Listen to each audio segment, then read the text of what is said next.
Special envoy to the Middle East. He was the one that picked up Marc Fogel in Russia, had a chance to meet with Vladimir Putin.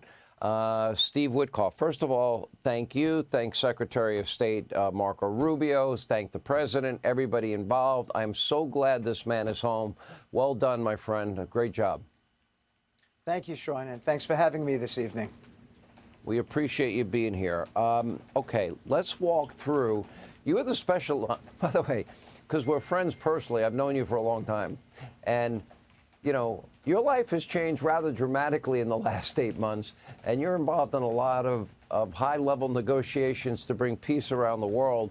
And then the next thing I know, you're headed to Russia. And you're bringing home an American hostage held for 3.5 years and meeting with Russian President Vladimir Putin. I would say your life has changed quite a bit. Well, it's changed in the sense that the president has given me a gift of doing something larger than I've ever done before, helping others. It's a blessing for me, and I'm just so grateful to him.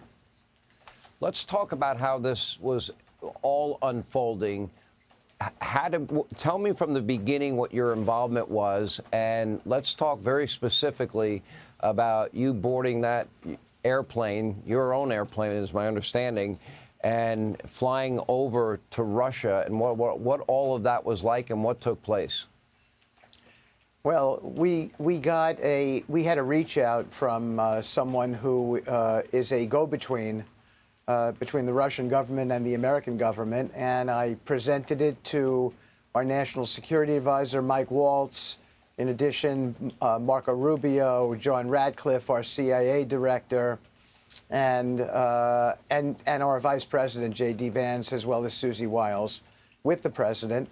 And we all determined that it was credible, that there was an opportunity to get Marc Fogel back, and that I should pursue it. And the president, as he usually does, listens carefully, decided it was actionable, and said, hop on the plane and let's hope to get a good result. And that's really how it happened, Sean.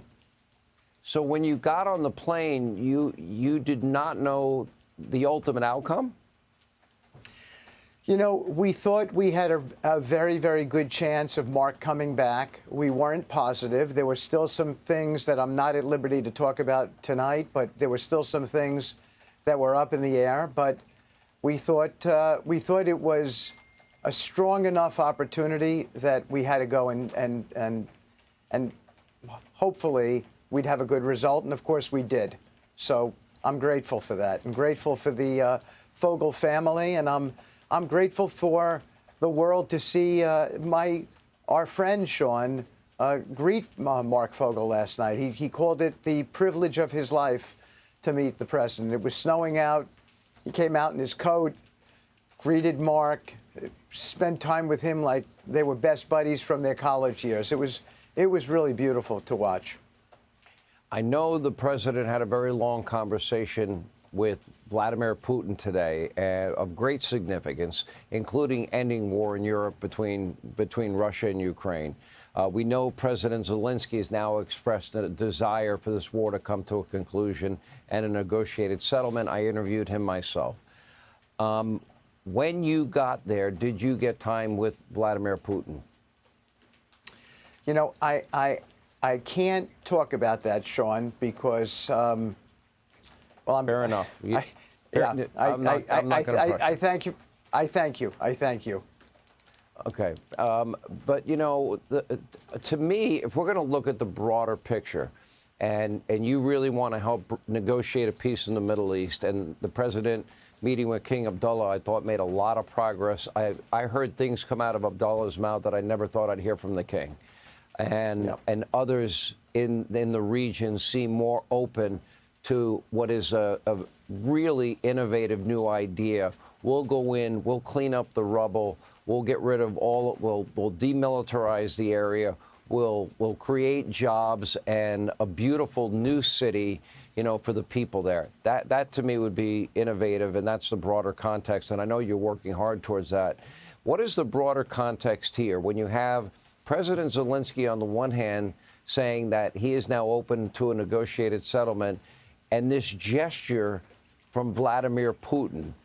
I can only interpret that as both sides now seem ready to talk peace, and they want the death, the destruction, to come to an end.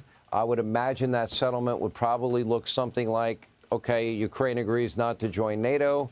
They probably would give up some of the areas in Ukraine that have heavy Russian populations, a little bit of land in the process as well, and also have assurances of their security moving forward. Does that sound like the parameters of a deal that might occur? It sounds like you should be running the deal yourself, Sean. I don't have your great negotiating skills, Steve. You're far more charming than I am. Lastly, tell us your take on where we are in the Middle East. The president has drawn a very, very a tough line in the sand. Saturday at noon, or all hell breaks loose. What do you think happens? Well, first of all, Sean, the president, in his typical sensible, grounded way, looks at Gaza and says, we've been doing it the same way for 50 years, and here's where we end up, in the same place, with a city that's been destroyed. Maybe it's time to start to think a little bit differently, be more uplifting in our thoughts with regard to Palestinians and what the opportunities should be for them, not to live in an area that's decimated, but alternatively to have prospects for jobs and economic success and to change their lives. And that vision also holds true with regard to Hamas. He is just intolerant of terrorist activity, as most of us are. I think his sense, and certainly my sense, I agree with him completely, is that that whole region has been held hostage to Hamas. And we're just not going to have it anymore. Demilitarized. And Iran Correct. could no longer be funding these proxy wars the way they have. You are on the plane with Marc Fogel, for this trip home from Russia. When he got to the White House last night, he was obviously very emotional, but also extraordinarily humbled and grateful and happy to be home. 3.5 years is a long time to spend in a Russian prison. Any insight as to how he was on the plane? Sean, he was amazing. He talked to his mom. She's 95 years old. He talked to his wife. He called his children. We had a discussion about not playing the victim, being grateful for this opportunity. Other people who unfortunately we didn't get out, and hopefully we will in the future. They didn't have this opportunity yesterday. He's an exceptional man, and he was wonderful with the president. He got out of the car entering the White House, and he had the American flag draped around him, and he expressed how grateful he was and the honor that it was for him to have been invited to the White House last night.